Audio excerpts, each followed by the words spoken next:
ఒకళామాత పేరు. ఓకే. ఒకళామాత అంటే వెంకటేశ్వర స్వామి తల్లి. దీనికి హిస్టరీ కూడా మేము దానికి కనెక్ట్ అయినాం. ఎందుకు కనెక్ట్ అయ్యంటే వెంకటేశ్వర స్వామి పేరు పెట్టొచ్చు. నేను వెంకటేశ్వర స్వామి భక్తులు మేము స్వామి భక్తులుగా స్వామి వారి తల్లి పేరు ఒకళామాత పెడదామని. ఎందుకంటే ఒక చిన్న స్టోరీ ఉంది. ఒకళామాత ద్వాపర యుగం ముందు యశోదాదేవి, యశోదాదేవిగా కృష్ణుడికి తల్లిగా పుట్టారు. మరి కృష్ణుడికి ఆ యుగధర్మం ప్రకారం ఆ అవతారం తాలూకా పద్ధతి ప్రకారం ఆయనకి చాలా వివాహాలు జరిగాయి. ఆ వివాహాల్లో ఎక్కడా కూడా యశోదాదేవి పాత్ర లేదు. అప్పుడు ఆమెకు కోరుకుంటుంది, నా కొడుక్కి నేను పెళ్లి చేయలేకపోయానని. అది విష్ణువుకి తెలియజేస్తే విష్ణువు చెప్తారు, అమ్మా ఈ జన్మలో నీకు అది సాధ్యపడలేదు, కలియుగాంతంలో నువ్వు నాకు వివాహం చేస్తావు దగ్గరుండి అని మాటిస్తారు. ఆ మాట ప్రకారమే కలియుగాంతంలో ఆమె ఈ 7 కొండల్లోనే పుట్టి అక్కడే నివసిస్తూ ఓ కుటీరంలో ఉండగా కొన్ని కారణాల వల్ల వైకుంఠం నుంచి ఆ కొండపైనకి రావటం జరుగుతుంది వెంకటేశ్వర స్వామి. అప్పుడు నిరాడంబరుడుగా వచ్చి ఆ కుటీరానికి చేరినప్పుడు ఆమె చూస్తారు. నువ్వెవరు బాబు అని అడిగితే ఆయన సమాధానం చెప్పారు, నీ ఊరు అంటే అన్ని ఊళ్ళు నావే, నీ పేరు అంటే అన్ని పేర్లు నావే అని చెప్తారు. అప్పుడు ఒకళాదేవి ఒకళామాతగా కదా జన్మించారు. నీ పేరు శ్రీనివాసుడు అని పేరు పెడతాను, ఇక నుంచి నేను శ్రీనివాసుడు అని పిలుస్తాను అంటే వెంకటేశ్వర స్వామికి శ్రీనివాసుడు అని పేరు పెట్టింది ఒకళామాత. అక్కడి నుంచి అప్పుడు చెప్తారు ఆయన ఎవరన్నది ఆమెకు అర్థమవుతుంది. అమ్మా గత జన్మలో నీకు ఇచ్చిన మాట ప్రకారం నేను వచ్చాను, ఆకాశరాజు కుమార్తె పద్మావతికి ఇచ్చి నా వివాహ ఏర్పాట్లు నువ్వే దగ్గరుండి చెయ్యని చెప్తారు. అప్పుడు తల్లిగా ఆకాశరాజు దగ్గరికి వెళ్ళి పద్మావతితో మాట్లాడి శ్రీనివాసుడికి ఇచ్చి వివాహం చేసే దానిలో వివాహ వేడుకలు ఎంత బ్రహ్మాండంగా చేస్తారంటే ఒకళామాత. పెళ్లి కూతురు ఎలా ఉండాలి, పెళ్లి కొడుకు వెంకటేశ్వర స్వామి సాక్షాత్ ఎలా ఉండాలి, పెళ్లికి డబ్బులు కావాలి, ప్రతి పెళ్లికి అప్పు అవుతుంది. అందుకే ఆ అప్పు కోసం కుబేరుడి దగ్గర అప్పు తెచ్చి పెళ్లి చేయటం, ఆ అప్పే ఇప్పటి వరకు వెంకటేశ్వర స్వామి వడ్డీ కాసుల వాడిగా తీర్చుతుంటారు.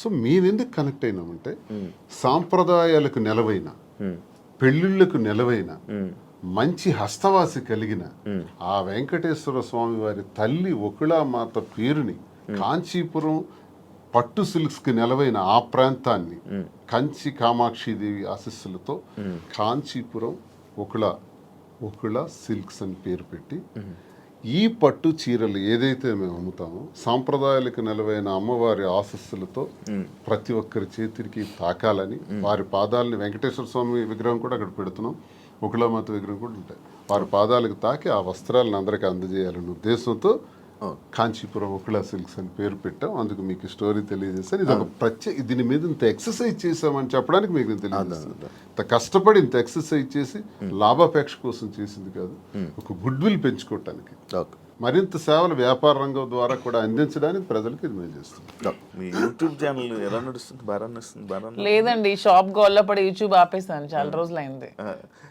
స్టార్టింగ్ లో మీ యూట్యూబ్ ఛానల్ కి ఎంతో తక్కువ మంది ఫాలోవర్స్ ఉండేవాళ్ళు. అలాగే ఈ మధ్య ఇష్యూ అయిన తర్వాత మంచి సబ్స్క్రైబర్ తో, మంచి వ్యూవర్షిప్ తో, అదే చాలా లక్షల సబ్స్క్రైబర్స్ తో, మంచి వ్యూవర్షిప్ తో వెళ్ళింది. మంచి సక్సెస్ అయినట్టుంది యూట్యూబ్ అంతా. రెవెన్యూ పరంగా వచ్చింది నాకు. స్టార్ట్ చేసిన 1 month లోనే 2 lakhs అంత వచ్చింది యూట్యూబ్ లో. ఆ పిల్లలే తీసుకుంటున్నారు, వీడియోస్ పెడతారు వాళ్ళే. తర్వాత మరి గ్యాప్ వచ్చింది, నేను షాప్ హడావుడిలో పడి ఈ సారీ వీవింగ్ చేయించడం, వీవర్స్ దగ్గర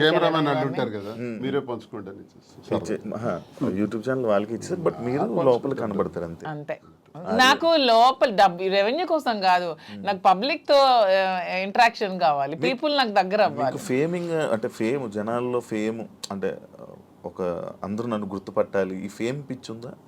ఎందుకు ఉండదు? మీకు లేదా? మీకు లేదా? నాకు తెలియకుండా అడుగుతున్నా. ఫేమ్ ఎవరికైనా ఉంటుంది, మనిషి లక్షణమే అది, ఎవరికైనా ఉంటుంది. ఎందుకు ఉండదు? మనం గొప్పగా ఉండాలి, ఫేమ్ రావాలి, అందరూ మనం గుర్తుపట్టాలి. సినిమాలో నటించాలని కోరికలు ఉన్నాయి? సినిమాలో నటించాలని కోరిక కూడా ఉంది నాకు. ట్రై చేస్తున్నా. లేదు, ఇంతవరకు ఎప్పుడు ట్రై చేయలేదు, చూద్దాం ఎప్పుడైనా. సినిమా మీ ఇద్దరేనా? అలానే కాదు, నాకు మంచి అంటే విలన్ క్యారెక్టర్లు చేయాలని ఉంది, మంచి విలన్ రోల్స్. అలా సీరియల్స్ చూస్తారా? లేదు, సీరియల్స్ అలవాట్లేదు ఇంతవరకు. నేను ఎంతవరకు ఎప్పుడు ఒక సీరియల్ కూడా చూడలేదు. మీరు పంపిస్తారా సినిమా యాక్టింగ్ లోకి? ఇంట్రెస్ట్ కళ నేను నాకు సినిమా తీసాం కదా ఇద్దరు, వాలంటీర్ అని ఒక సినిమా తీసి రిలీజ్ చేసాం. Okay okay. నాకు ఇంట్రెస్ట్ ఫీల్డ్, ఎందుకంటే చేయడానికి తప్పే ఉంది, అవన్నీ హాబీస్, అవి ఇంట్రెస్ట్స్, తప్పే లేదు. సార్ ఇది ఈ బొట్టు ఎందుకు సార్ ఇలా పెడతారు ఇంత? ఇది అమ్మవారి పుట్టింది. ఓకే, అంటే మిమ్మల్ని ఎప్పుడు ఫ్రేమ్లో చూసినా బొట్టు అలా ఉంటూనే ఉంటుంది. అసలు నాకు తెలిసి హిందూ సాంప్రదాయ ప్రకారం ప్రతి ఒక్కరు కూడా బొట్టు పెట్టుకోవాలి. అది అబ్బాయిలైనా అమ్మాయిలు కానీ. మీ మధ్యన ట్రెండ్ ఫాలో అవుతూ మీరు పెట్టుకోరు. శ్రీనివాస్ గారు సాంప్రదాయం పాటిస్తూ పెట్టుకుంటారు. యాక్చువల్ గా మధుర మీనాక్షి అమ్మవారు పుట్టింది. ఎప్పుడు తెచ్చుకొని ఎప్పుడు అదే ఉంటాయి సూట్ కేసులో కానీ కారులో కానీ ఎక్కడైనా బాక్సులు ఉంటాయి. ఎక్కడైనా సరే అది పెట్టే బయటకు వస్తాయి. ఇంక ఇంట్లో ఉన్నామన్నా జస్ట్ ఉంటుంది లైట్గా. ఈ బిజినెస్ పెడుతున్నారు, అంత బాగుంది. మళ్ళీ పొలిటికల్ ఎంట్రీ ఏమైనా ఉందా? పొలిటికల్ గా వెళ్తారు? మళ్ళీ పొలిటికల్ ఎంట్రీ ఏంటి? మేము పాలిటిక్స్ లోనే ఉన్నాం, మళ్ళీ ఎంట్రీ ఏంటి? అదే this is just short break అంతే. ఇప్పుడు నెక్స్ట్ మళ్ళీ శ్రీనివాస్ గారి fire, Madhuri fire, double fire తో వెళ్తాం పాలిటిక్స్ లోకి. జస్ట్ చిన్న బ్రేక్ తీసుకున్నాం అంతే. ఈ బ్రేక్ లో ఏమైనా దూరం అయిపోతారేమో? దేనికి దూరం అయిపోతాం? ఎవరికైనా మేము ప్రజలకు దగ్గరగా ఉన్నాం. ఎవరు మమ్మల్ని ప్రజల నుంచి దూరం చేయలేరు కదా. శ్రీనివాస్ గారు మాస్ బేస్డ్ లీడర్, తను మ్యాన్ ఆఫ్ మాసెస్ అన్నట్టు. తన క్యాడర్ తో గానీ ఎవరితో గానీ సంబంధాలు ఉండవు. తనకి డైరెక్ట్ పీపుల్ తో సంబంధం. ఎప్పుడైనా డైలాగులు చెప్పారా? మాస్ డైలాగులు మీకు ఎప్పుడైనా? గోల్డ్ అని ఒక డైలాగ్ చెప్పండి. గోల్డ్ అని డైలాగులు, బోల్డ్ అని స్పీచ్లు, బోల్డ్ అని క్లాసెస్ అవన్నీ ఎప్పుడు అవుతూనే ఉంటాయి శ్రీనివాస్ గారి నుంచి.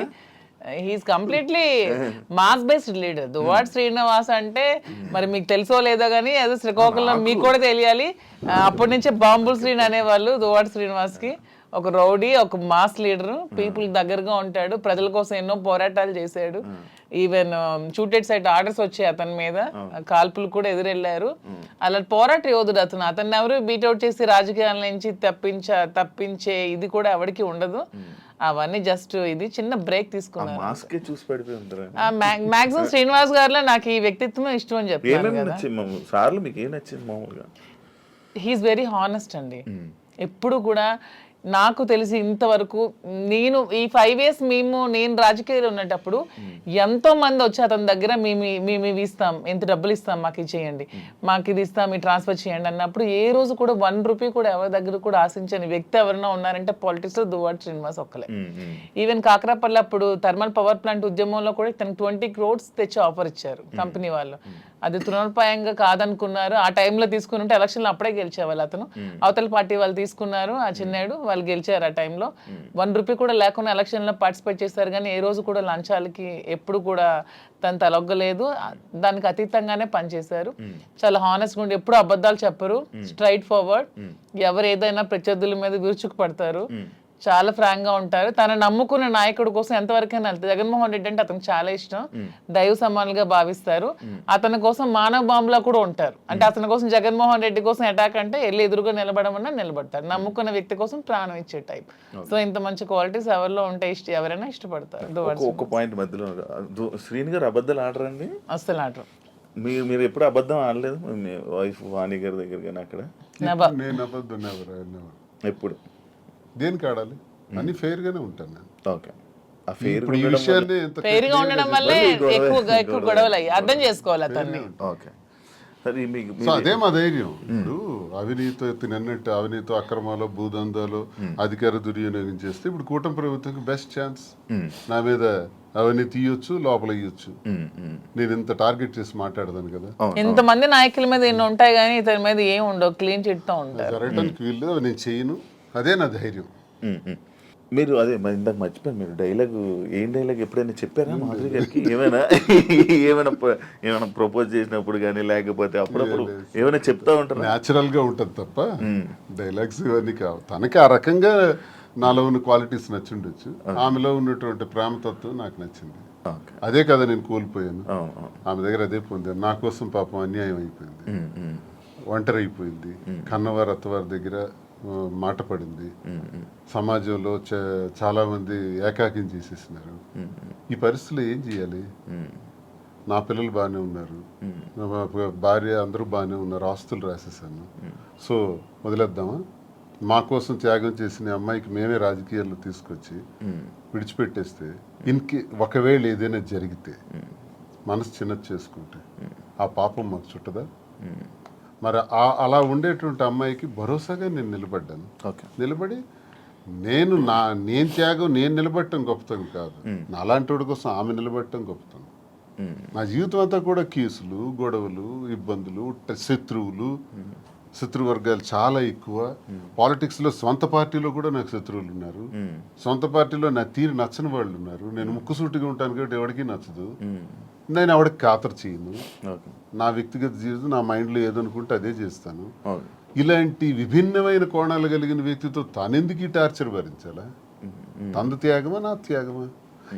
ఇన్ని బాధల మధ్య నేను భరోసాగా ఉండి మేము కలవాల్సిన పరిస్థితి వచ్చిందే తప్ప మేమేదో సమాజానికి చేసింది ఏదో ఇలా ఉండొచ్చా, ఇలా చెయ్యొచ్చా, ఇలా మీకే ప్రశ్నించబడిన వాళ్ళు చాలా మంది అనొచ్చు.